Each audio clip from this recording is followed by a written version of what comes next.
Allahi wa rasulihi wa sahabatihi wa ahli baitihi wa tabi'ina was salihin. Dan termasuk daripada bentuk ketaatan hati adalah mahabbatullah, mencintai Allah Subhanahu wa taala. Bahkan mencintai Allah Subhanahu wa taala adalah maqam yang paling mulia di antara segala maqam-maqam para wali-walinya Allah.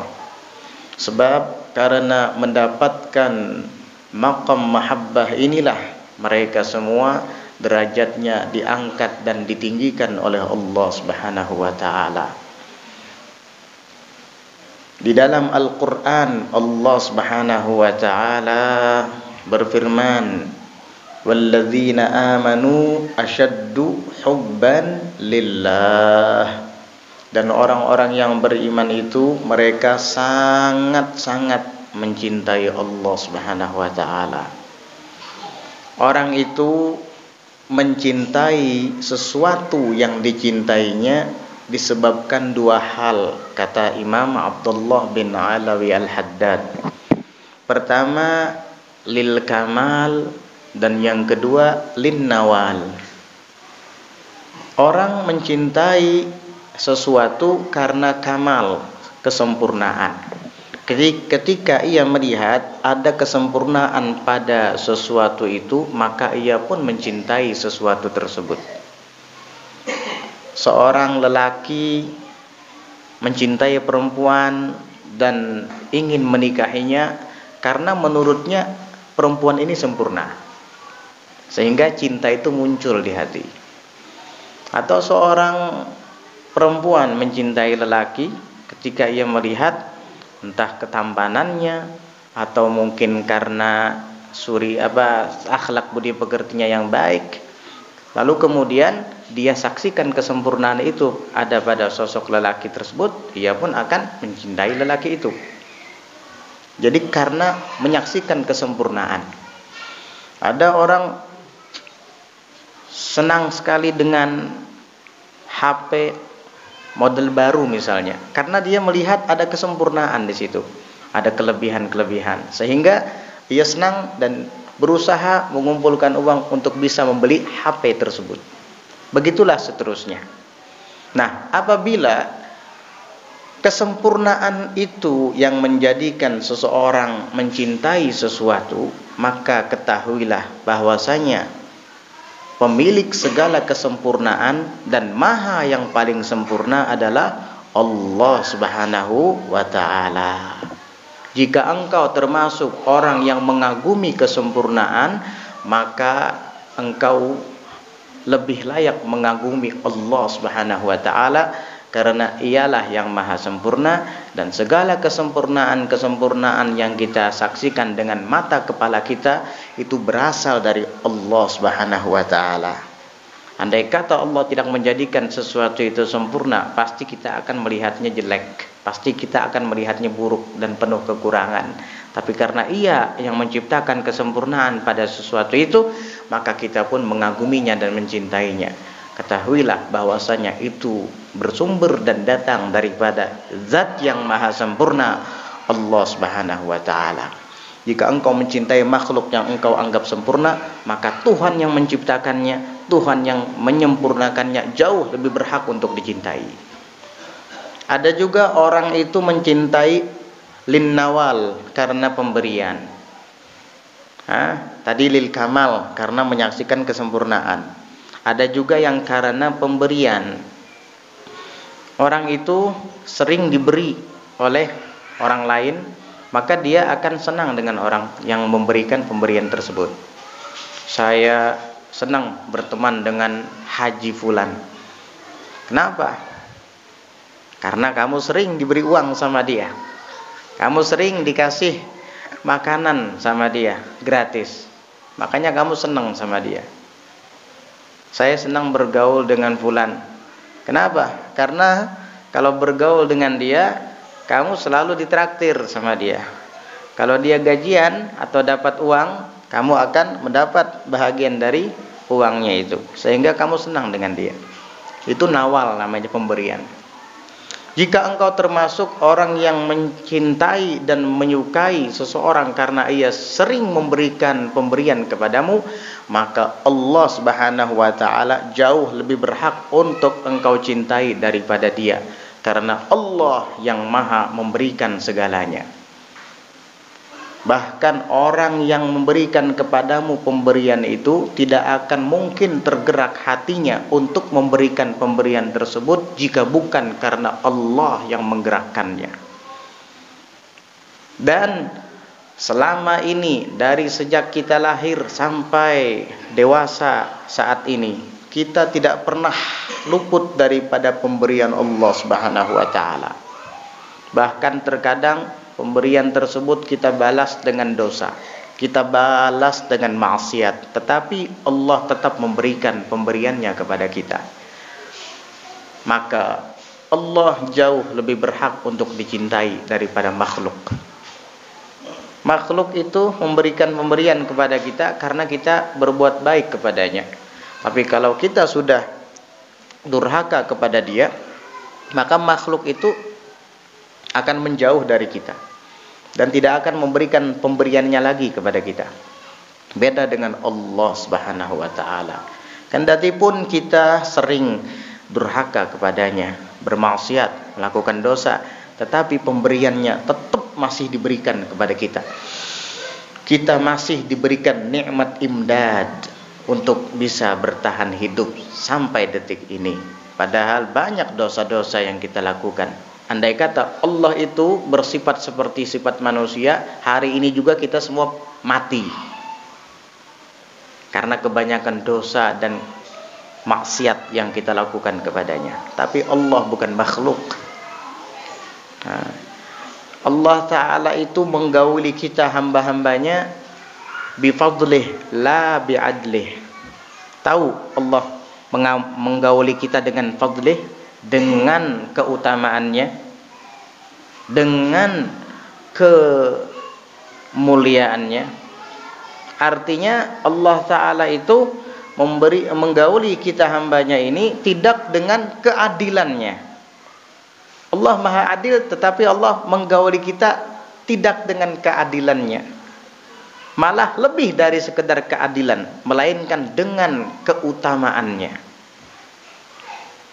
Artinya apa? Andai kata Allah itu menggauli kita hambanya ini dengan keadilannya, mungkin sudah lama kita ditelan oleh bumi, mungkin sudah lama kita disambar petir hingga binasa, mungkin sudah lama kita diguguri batu dari langit.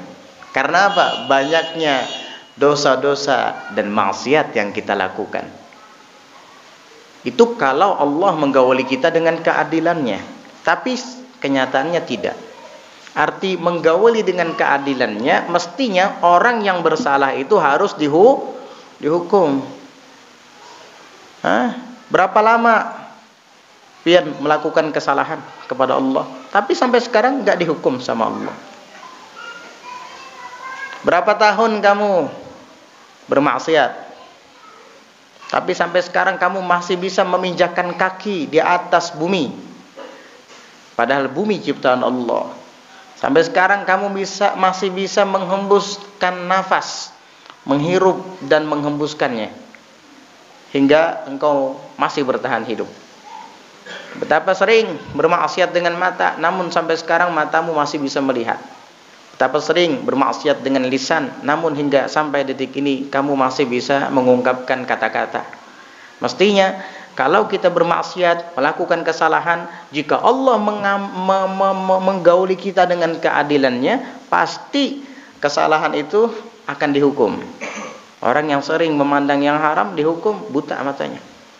Orang yang suka melakukan mengucapkan kalimat-kalimat kotor dihukum sama Allah bisu, nggak bisa ngomong lagi. Iya. Orang yang suka dengerin yang nggak karuan, lagu-lagu yang menggumbar syahwat, lagu-lagu yang melalaikan daripada mengingat Allah, mestinya jadi tuli. Tapi tidak, sampai saat ini masih diberikan oleh Allah Ta'ala segenap kenikmatan-kenikmatannya. Itulah makna bahwa Allah menggauli kita dengan keutamaannya, bukan dengan keadilannya. Kalau kita menyadari akan hal itu, bagaimana mungkin kita tidak mencintainya? Kita tidak mencintai Allah acuh tak acuh karena kita tidak pernah memahami hal tersebut. Makanya kita belajar, biar kita tahu bagaimana kasih sayangnya Allah kepada hamba. Jadi seseorang mencintai sesuatu karena dua hal, di syuhudil kamal atau di ajlin nawal, karena menyaksikan kesempurnaan atau karena pemberian. Jika kamu termasuk orang yang mencintai karena kesempurnaan, maka Allah adalah zat yang maha sempurna. Jika kamu termasuk orang yang menyukai atau mencintai karena pemberian, maka ketahuilah Allah zat yang maha memberi. Maka tidak ada bagi kamu alasan untuk tidak mencintai Allah Subhanahu wa ta'ala, Tuhan kita. Itu harus kita pikirkan ini. Jadikan PR. Jangan hanya duduk bareng di musalla, belajar, mendengar, lalu kemudian setelah pulang hilang. Jangan. Jadikan bahan renungan. Nanti ketika pulang ke rumah, tanyakan hati masing-masing. Kamu cinta enggak kepada Allah? Kamu selama ini dikasih sama Allah banyak pemberian. Kamu selama ini diberikan oleh Allah Subhanahu wa ta'ala rahmatnya, kasih sayangnya, padahal kamu sering berbuat dosa dan maksiat. Tanyakan hati masing-masing. Nah, kamu mengagumi kesempurnaan, ini sempurna, ini bagus, ini indah, itu indah. Ketahuilah Allah yang menciptakan itu semua, dan Allah yang maha paling indah, paling sempurna. Tinggal menyadari itu aja sebenarnya, maka cinta itu akan datang. Nah, menyadarinya ini yang sulit. Orang yang tidak sadar-sadar itu namanya orang lalai. Nah, kelalaian inilah penyakit umat di akhir zaman, sehingga kita melupakan kecintaan kita kepada Allah, lalu kita cinta dengan dunia, cinta dengan harta, karena kita merasa bahwa harta dan dunia itu adalah sempurna. Padahal harta dan dunia ini semuanya akan lenyap. Kullu man 'alaiha fan wa yabqa wajhu rabbika dzul jalali wal ikram. Semua yang ada di atas bumi itu akan sirna. Dunianya hancur, semua isinya pun ikut sirna. Dan kekal zat Tuhanmu yang memiliki kemuliaan dan keluhuran, Allah Subhanahu wa ta'ala. Itu aja sebenarnya, mudah kalau kita mau menyadari. Makanya jadilah orang yang sadar, jangan lalai terus. Jangan lalai terus. Kemudian wa rasulihi, dan cinta kepada rasulnya Nabi kita Muhammad sallallahu alaihi wa ala alihi wa sahbihi wasallam. Apa tidak cukup cinta kepada Allah, lalu kemudian harus mencintai Rasulullah?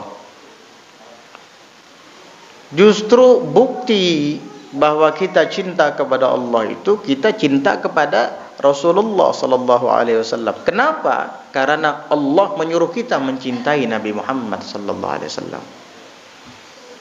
Innal muhibba liman yuhibbu muti'u. Sesungguhnya seorang kekasih itu kepada kekasih yang dicintainya pasti akan patuh, pasti akan menurut. Nah, kalau memang kita betul-betul cinta kepada Allah, maka yang disuruh dan diperintahkan oleh Allah kita akan turuti. Nah, Allah menyuruh kita untuk mencintai Nabi Muhammad sallallahu alaihi wasallam, untuk mengikuti beliau sallallahu alaihi wasallam. Jadi mencintai Nabi Muhammad itu pada hakikatnya mencintai Allah Ta'ala juga. Apalagi di dalam Al-Quran Allah Subhanahu wa Ta'ala telah menyatakan, Qul in kuntum tuhibbunallaha fattabi'uni yuhibbukumullah. Katakan wahai Muhammad, ini Allah menyuruh Nabi untuk mengatakan kepada umatnya, perintah dari Allah. Apa yang disampaikan oleh Nabi kepada umat? sesuai dengan perintah Allah Ta'ala tadi, in kuntum tuhibbunallah, jika kalian benar-benar mencintai Allah, fattabi'uni, maka ikuti aku. Kamu mengaku dengan lisan saya cinta kepada Allah, tetapi kamu tidak mengikuti Nabi Muhammad. Nabi Muhammad itu kalau bicara selalu sopan dan terjaga. Gak mungkin bicaranya semeraut, tidak terkontrol dan sembarangan. Apalagi mengucapkan kalimat-kalimat kotor, kalimat-kalimat yang berbau porno. Nabi gak mau seperti itu. Kamu katanya cinta kepada Allah, maka ikuti Nabi. Jangan mengucapkan kalimat-kalimat kotor, apalagi yang haram, berbohong, gibah dan lain-lain. Nabi Muhammad sallallahu alaihi wasallam itu orangnya penyantun dan penyayang, cinta kepada para fuqara dan masakin, sayang kepada para anak yatim, sehingga beliau mendapat julukan Abul Yatama, bapaknya anak-anak yatim. Sallallahu alaihi wasallam. Nah, kamu yang mengaku cinta kepada Allah, ikuti Nabi Muhammad sallallahu alaihi wasallam. Masih banyak hal-hal yang harus kita teladani dari pola hidupnya Nabi kita Muhammad sallallahu alaihi wasallam untuk membuktikan cinta kita kepada Allah. Jadi mengikut Nabi, mencintai Nabi, itu adalah pembuktian cinta kita kepada Allah. Nah, kamu mengaku cinta kepada Allah, buktinya apa? Hanya dengan lisan, saya cinta kepada Allah. Buktikan. Apa? Ya ikuti Nabi Muhammad SAW. Fattabi'uni, ikuti aku, kata Nabi. Kamu cinta kepada anakmu. Buktinya apa? Setiap kali dia merengek ingin minta sesuatu, kamu selalu tuluskan. Alasannya apa? Karena saya sayang kepada anak. Nah, ketika kamu membelikan apa yang diinginkan oleh anakmu, itu pembuktian ungkapan cintamu kepada anakmu itu. Nah, sekarang pembuktian ungkapan cintamu kepada Allah itu bagaimana? Itu dengan mengikuti Nabi Muhammad sallallahu alaihi wasallam. Bukannya dengan sholat. Sholat itu adalah pekerjaan Nabi Muhammad. Ya, kamu sholat mengikuti Nabi Muhammad sallallahu alaihi wasallam. Kamu tidak akan tahu apa itu sholat, apa itu takbiratul ihram, apa itu membaca suratul Fatihah, atau ruku, i'tidal sampai sujud dan salam, kalau bukan dari Nabi Muhammad sallallahu alaihi wasallam. Sallu kama ra'aitumuni usalli. Nabi pernah bersabda, salatlah kalian sebagaimana kalian melihatku salat. Begitu. Sallallahu alaihi wasallam. Jawabannya apa? Kalau kita mengikut Nabi Muhammad, yuhibbukumullah, maka Allah akan balas cinta kepada kalian. Cintamu akan dibalas cinta oleh Allah dengan cara mengikut Nabi Muhammad SAW. Artinya, ungkapan cinta kepada Allah dari seorang hamba itu dibuktikan dengan mengikut Nabi Muhammad, meneladani Nabi Muhammad, menjalankan sunnah Nabi Muhammad sallallahu alaihi wasallam. Kalau hanya sekedar mengucapkan saya cinta kepada Allah, anak kecil juga bisa seperti itu. Satu-satu aku sayang Allah, dua-dua cinta Rasulullah, katanya. Bisa nyanyi malahan anak kecil. Iya, ente bukan anak kecil lagi.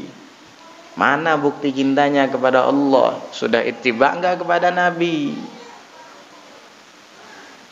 Kalau hanya sekedar ungkapan, anak kecil juga bisa. Bahkan burung tiung yang bukan manusia bisa mengungkapkan kalimat cinta.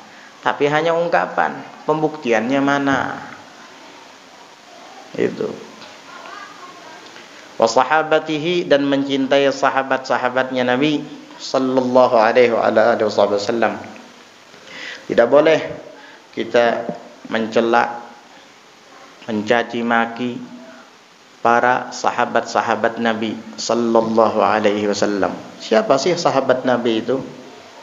Man ijtama'a bin nabiyyi sallallahu alaihi wasallam mu'minan bihi wa mata 'alal iman. Sahabat itu adalah orang yang berkumpul dengan Nabi sallallahu alaihi wasallam dan beriman kepada beliau, lalu kemudian meninggal pun dalam keadaan iman. Ada orang yang berkumpul dengan Nabi di zaman itu, tetapi mereka tidak beriman, seperti Abu Jahal, Walid bin Mughirah, Abu Lahab. Mereka bukan sahabat. Sebab bukan hanya berkumpul, tapi mukminan, beriman. Kemudian meninggal dalam keadaan iman pula. Ada juga di antara sahabat Nabi yang ikut berkumpul dengan Nabi, beriman kepada Nabi, tetapi dia ketika Rasulullah sudah wafat malah murtad, seperti Abdullah bin Abi Sarah, atau seperti Abdullah bin Khattal. Abdullah bin Khattal itu murtad dan mati dalam keadaan murtad, hilang predikat persahabatannya dengan Nabi SAW karena kemurtadannya. Jadi dia bukan sahabat lagi. Kalau Abdullah bin Abi Sarah, ada yang mengatakan setelah dia murtad kembali lagi ke Islam, tapi pahalanya sudah hangus gara-gara kemurtadannya itu. Na'udzubillah min dzalik. Itu adalah para sahabat. Jadi kalau ada orang mengajak kita untuk mencela, memaki-maki sahabat, menyudutkan sahabat, mendiskreditkan, memojokkan, meremehkan sahabat begitu, jangan didengarkan. Karena itu bukan ajaran Nabi Muhammad SAW, bukan ajaran Ahlus Sunnah wal Jamaah. Itu ajaran sesat. Ketika mengajak untuk mencela, mendiskreditkan, memojokkan sahabat Nabi kita Muhammad SAW. Kita Ahlus Sunnah wal Jamaah meyakini bahwa para sahabat itu semua adalah adil. Wa ma jara bainas sihabi naskutu anhu wa ajral ijtihadi nuthbitu. Dan yang terjadi di antara para sahabat, mungkin ada perselisihan paham antara Sayyidina Ali dengan Sayyidah Aisyah di dalam perang Jamal dulu, atau antara Sayyidina Ali dengan Muawiyah di dalam perang Siffin dan lain-lain. Maka kita diam, jangan ikut berkomentar, jangan ikut membahas anhu daripada itu semua. Wa ajral ijtihadi nuthbitu, dan pahala ijtihad para sahabat tetap kita yakini bahwa itu ada. Karena para sahabat semuanya adil, mereka adalah murid Nabi Muhammad sallallahu alaihi wasallam, karena Nabi langsung yang mengajari mereka. Di dalam hadis Rasulullah sallallahu alaihi wasallam bersabda, "Addabani Rabbi fa ahsana ta'dibi." Tuhanku telah mendidikku, maka baguslah didikanku. Nabi mendidik murid-muridnya. Siapa murid-murid Nabi? Para sahabat itu. Sayyidina Abu Bakar, Sayyidina Umar, Sayyidina Uthman, Sayyidina Ali, Abdullah bin Abbas, ya, Anas bin Malik, Abdullah bin Mas'ud, dan yang lain-lain. Itu semua adalah hasil didik Nabi Muhammad SAW, keluar dari universitasnya Rasulullah SAW. Sayyidina Abu Bakar diwisuda oleh Nabi, mendapat titel As-Siddiq. Sayyidina Umar mendapat titel Al-Faruq. Sayyidina Uthman mendapat titel Dzun-Nurain. Sayyidina Ali mendapat titel Al-Laithul Ghalib, singa yang selalu menang. Ya, beliau juga banyak julukannya. Bab Madinatil Ilm, pintu kota ilmu. Banyak para siapa? Anak didik Nabi itu, para sahabat punya titel hebat-hebat. Bukan SOS, bukan SHST, bukan. Ini titel yang abadi sampai di akhirat ini. Jadi enggak boleh kita mencela atau mencaci maki mereka. Wa ahli baitih, dan mencintai ahlul baitnya, keluarga, keturunan Nabi kita Muhammad sallallahu alaihi wa ala alihi wasallam, hingga akhir zaman, yang sekarang ini dikenal dengan istilah para habaib, itu kaum lelakinya, atau disebut juga dengan para sayyid, para syarif, dan kaum wanitanya dikenal dengan para syaraif atau syarifah atau hubabah. Itu semua adalah anak cucu keturunan Nabi Muhammad sallallahu alaihi wa ala alihi wasallam. Wajib kita untuk mencintai mereka karena Nabi sallallahu alaihi wasallam bersabda di dalam sebuah hadis, "Ahibbullaha lima yaghdukum bihi min ni'amih wa ahibbuni lihubbillah wa ahibbu ahla baiti lihubbi." Cintailah Allah karena Ia telah kenyangkan kalian dengan nikmat-nikmatnya.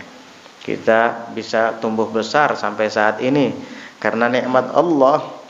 Kita bisa makan karena nikmat Allah. Cintai Ia karena pemberiannya ini. Wa ahibbuni lihubbillah, dan cintai aku, kata Nabi, karena kecintaan Allah kepadaku. Artinya mencintai Nabi sama dengan mencintai Allah karena Allah cinta kepada Nabi. Wa ahibbu ahla baiti, dan cintai keluargaku, kata Nabi, lihubbi, karena kecintaanku kepada mereka. Nabi cinta kepada anak cucunya, wajar. Pian aja cinta kepada anak cucu pian. Maka orang yang mencintai anak cucu pian pasti pian cintai juga. Nabi mengatakan seperti itu, cintai ahlul baitku karena kecintaanku kepada mereka. Kamu mencintai ahlul bait, berarti kamu telah membuktikan cintamu kepada Nabi sallallahu alaihi wa ala alihi wasallam. Ada orang yang mengaku-ngaku cinta kepada Rasulullah, baca qasidah burdah, baca syair-syair puji-pujian untuk Rasulullah sallallahu alaihi wasallam, mengaku para pecinta Nabi, sampai grupnya diberi nama Ahbabul Mustafa misalnya, ya, atau Al-Muhibbin misalnya, para pecinta Nabi Muhammad. Bagus. Tapi jika seandainya di luaran kamu malah membenci ahlul baitnya, anak cucu dan keturunannya, maka berarti kamu bohong dalam pengakuan cintamu kepada Nabi. Bohong, enggak benar, tidak sah cintanya kepada Nabi ketika ia memusuhi ahlul bait keturunan Nabi. Sebagaimana tidak sah pula cintanya kepada Allah apabila ia tidak mencintai Rasulullah sallallahu alaihi wasallam. Begitulah 3 rangkaian yang tidak bisa dipisah. Cinta kepada Allah, cinta kepada Rasulullah, dan cinta kepada ahlul bait Nabi kita Muhammad sallallahu alaihi wa ala alihi wa sahbihi wasallam. Jadi begitu.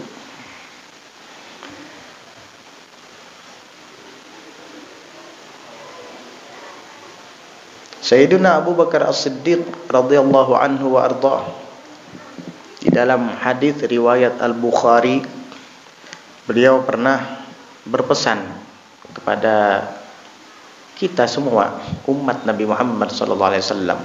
Apa pesan Sayyidina Abu Bakar? Urkubu Muhammadan fi ahli baitih. Perhatikan, awasi Nabi Muhammad itu fi ahli baitih, dalam memperhatikan ahlul baitnya. Ketika kita menghormati ahlul bait Nabi, sama saja kita berarti menghormati Nabi. Ketika kita memperhatikan ahlul bait keturunan Nabi, maka sama saja kita memperhatikan Nabi Muhammad sallallahu alaihi wasallam. Dan itu dipraktekkan langsung oleh Sayyidina Abu Bakar Siddiq sendiri, sampai beliau mengatakan di dalam sebuah riwayat yang diriwayatkan oleh Al-Imam Al-Bukhari juga, apa kata Sayyidina Abu Bakar As-Siddiq? Wallazi nafsi biyadih laqarabatu Rasulillahi ahabbu ilayya an asila min qarabati. Demi Allah, zat yang aku berada di dalam genggamannya, di dalam kekuasaannya, sungguh menjalin hubungan dengan kerabat Rasulullah sallallahu alaihi wasallam lebih aku sukai daripada menjalin hubungan dengan kerabatku sendiri, kata Sayyidina Abu Bakar. Saya punya ayah, saya punya ibu, saya punya saudara, saya punya anak dan istri. Apabila saya disuruh memilih mana yang harus didahulukan, saya akan mendahulukan ahlul bait, anak cucu Nabi Muhammad sallallahu alaihi wasallam daripada keluargaku sendiri. Radhiyallahu anhu wa arda. Begitu cintanya Sayyiduna Abu Bakar As-Siddiq radhiyallahu anhu kepada para sahabat, pada ahlul bait Nabi, anak cucu Nabi sallallahu alaihi wa ala alihi wasallam. Jadi begitu. Wattabi'ina wassalihin, dan mencintai para tabi'in dan juga mencintai para kaum salihin, itu adalah termasuk ketaatan hati. Nah, kalau kita benci kepada mereka, para tabi'in, para orang-orang yang saleh, maka berarti hati kita bermaksiat. Karena banyak di dalam riwayat-riwayat hadis yang memerintahkan kita untuk mencintai orang-orang yang saleh, untuk dekat dengan mereka. Arti dekat dengan mereka berarti mencintai mereka. Di dalam hadis Rasulullah sallallahu alaihi wasallam bersabda, "Jalisul kubara'a wasailul ulama wa khalitul hukama." Kata Nabi sallallahu alaihi wasallam, duduk barenglah kalian dengan orang-orang besar, dengan orang-orang mulia, orang-orang soleh maksudnya. Bukan dengan pejabat. Kamu kalau keseringan duduk dengan pejabat, dengan konglomerat ahli dunia, kamu akan ketularan cinta dengan dunia. Tapi biasakanlah duduk dengan orang-orang soleh, yang wajah mereka itu apabila dipandang mengingatkan kita kepada Allah. Apabila dipandang membuat kita semakin tambah semangat untuk beribadah. Jadi sulku bara'ah, duduk bareng bersama orang-orang besar seperti ini. Wasailul ulama, dan biasakanlah bertanya kepada para ulama. Tanyakan sesuatu yang kalian tidak mengerti. Tanyakan apa saja yang kamu tidak paham. Jangan menghukumi sendiri. Menurut saya nggak apa-apa, kan cuma sedikit. Wah, memang agama punya kamu apa? Jadi menurut saya agama kamu kias dengan pendapatmu. Siapa kamu? Wa khalitul hukama, dan bergaullah, berbaur dengan orang-orang yang bijak, orang-orang yang cerdas, ahli hikmah. Begitu. Di dalam riwayat lain Rasulullah sallallahu alaihi wasallam bersabda, "Al-mar'u ma'aman ahabba." Seseorang itu bersama yang dicintainya. Cinta kepada orang soleh, cinta kepada para tabi'in, insyaallah nanti di hari kiamat kita digabungkan bersama mereka. Cinta kepada ahlul bait Nabi, kita akan digabungkan dengan ahlul bait Nabi nanti di akhirat. Cinta kepada Nabi sallallahu alaihi wasallam, kita akan bersama beliau kelak di surga. Amin ya rabbal alamin. Waridha 'anillah, dan ridha daripada Allah. Maksudnya daripada takdir dan ketentuan Allah. Itu juga termasuk bentuk ketaatan hati. Ridha artinya senang, menikmati takdir Allah Ta'ala. Tidak protes dan putus asa, tidak membangkang. Tidak ada istilah kalimat kenapa begini, mengapa harus terjadi, coba kalau seandainya begini. Itu namanya bukan orang yang ridha, itu orang yang tidak ridha dengan takdirnya Allah. Al-Habib Abdullah bin Alawi Al-Haddad mengatakan, "Lau walim wa kaif gaulu dhi hamaq ya'tarid 'ala Allahi alladhi khalaq." Perkataan lau, jikalau seandainya, walim, kenapa begini, wa kaif, bagaimana mungkin terjadi, qaulu dhi hamaq, ini perkataan orang bodoh, kata Imam Haddad. Ya'tarid 'ala Allahi alladhi khalaq, dia telah membangkang dan memprotes kepada Allah yang menciptakannya. Kenapa saya terlahir dari keluarga yang miskin? Wah, Dia nggak ridho dengan takdirnya Allah. Kenapa ya saya bertubuh pendek? Kenapa kulit saya hitam? Nggak boleh kamu kayak gitu. Kamu sama dengan sakhat dengan qadanya Allah, murka, nggak terima, protes dengan ketentuan Allah. Nggak boleh seperti itu. Ya. Kenapa saya ditakdir jadi laki-laki? Saya pengen jadi perempuan saja, akhirnya jadi bencong. Nah, ini nggak ridho dengan takdirnya Allah Ta'ala. Makanya orang-orang yang tidak ridho dengan takdirnya Allah Ta'ala itu kelihatannya janggal, nggak bagus. Nggak bagus. Lihat aja, bencong gitu. Jijik ngelihatnya. Laki-laki kayak perempuan, jijik ngelihatnya. Na'udzubillah. Perempuan nggak ridho ditakdir sama Allah jadi perempuan. Pengen jadi laki-laki, jadi tomboy akhirnya. Na'udzubillah min dzalik. Ya boleh. Bahkan ridho ini termasuk rukun iman. Iman kepada qada dan qadarnya Allah. Mengimani segala ketentuan dan takdir itu datang dari Allah. Lalu kemudian kita ridho menghadapinya. Jadi ridho ini termasuk lambang atau tanda kuatnya iman seorang hamba. Ridho dengan keputusan Allah Subhanahu wa taala. Tawakkulu alaih, dan bertawakal atasnya. Itu juga termasuk ketaatan hati. Berpasrah diri kepada Allah Subhanahu wa taala. Fa idza azamta fatawakkal 'ala Allah. Apabila engkau berkeinginan, bertekad, maka tawakal kepada Allah Subhanahu wa taala. Artinya bersandar diri dan bertumpu harap kepada Allah. Bukan kepada makhluk, bukan kepada kekuatan kita, bukan kepada pekerjaan kita, bukan, tapi kepada Allah. Tawakal kepada Allah. Bertumpu harap kepada Allah, jangan kepada makhluk. Gimana ya, BBM naik, ya barang-barang sembako serba naik, usaha saya semakin menipis. Gimana nih? Saya nggak bisa hidup kayak gini. Nah ini nggak ada tawakal dalam hatinya. Artinya Allah Ta'ala kosong dari jiwa orang ini. Kalau di dalam jiwanya ada Allah, dia nggak akan ketakutan. Ini semua Allah yang atur. Tugas saya hanya berikhtiar, sisanya tawakal kepada Allah. Begitu hamba Allah yang benar.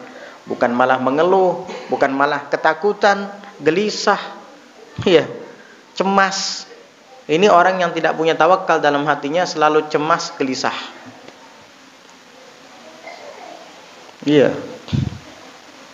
Syekh Abdul Qadir Al-Jilani, ketika beliau sedang menjelaskan kepada murid-muridnya tentang takdir ketentuan Allah dan bertawakal hanya kepada Allah, tiba-tiba jatuh seekor ular besar dari atas atap rumah, lalu mengenai leher beliau. Ular itu lalu kemudian melilit leher Syekh Abdul Qadir. Beliau sama sekali tidak ketakutan. Semua jamaah yang ada di depan beliau cemas dan gelisah. Semua ketakutan. Syekh Abdul Qadir Jilani biasa aja. Sampai akhirnya ular yang melingkar di lehernya itu kemudian berjalan ke arah bahunya dan masuk ke lengan bajunya, kemudian keluar lagi ke lengan baju yang sebelahnya. Dan beliau terus menjelaskan pelajarannya tanpa merasa ketakutan. Ini tawakalnya kuat kepada Allah Subhanahu wa taala. Semua murid-muridnya ketakutan. Ular, beliau enggak.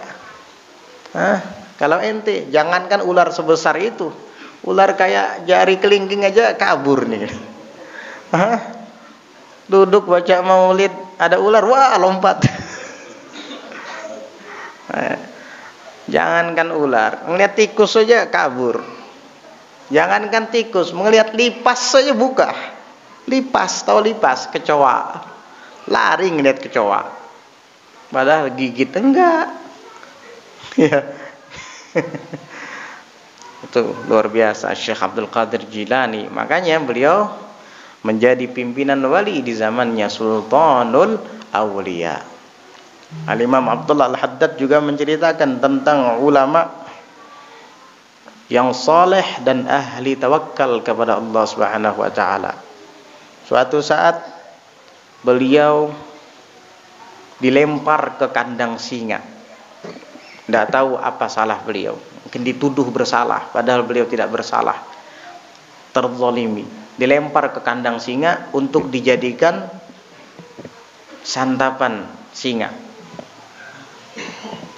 Beliau sama sekali tidak ketakutan. Beliau hanya pasrah kepada Allah Subhanahu wa taala. Tawakal kepada Allah. Itu singa mendekati beliau bukan malah ingin memangsanya. Justru singa itu menjilat-jilat kaki orang soleh tadi. Beliau tersenyum. Hatinya sama sekali tidak cemas, tidak gentar, tidak ketakutan. Melihat hal itu, maka orang-orang yang menyaksikannya tahu bahwa orang ini tidak bersalah. Singa saja tidak mau memangsanya. Akhirnya dikeluarkanlah dari kandang singa tersebut. Ketika beliau sampai di rumah, orang-orang semua bertanya, "Wahai Syekh, apa yang kamu pikirkan ketika kamu sedang berada di kandang singa?" Dia bilang, "Demi Allah, saya enggak memikirkan apa-apa. Justru yang saya pikirkan adalah liur bekas jilatan singa itu najis apa enggak?" Yang terlintas di hati saya sebuah pertanyaan ketika singa itu mendekat dan menjilat-jilat kaki saya. Liur bekas jilatan singa itu najis apa enggak? Itu yang saya bahkan yang terlintas di hati saya. Adapun wah mati jua sudah aku. Wah, enggak sama sekali. Yang terlintas di dalam hati saya, apa kira-kira hukum bekas liur singa itu aja? Najis apa enggak? Kan singa biasanya makan daging, makan bangkai. Mulutnya sering berdarah. Najis apa enggak? Hanya itu yang terlintas di hati saya. Malah hukum fikih yang terlintas di hati saya. Enggak ada sama sekali ketakutan.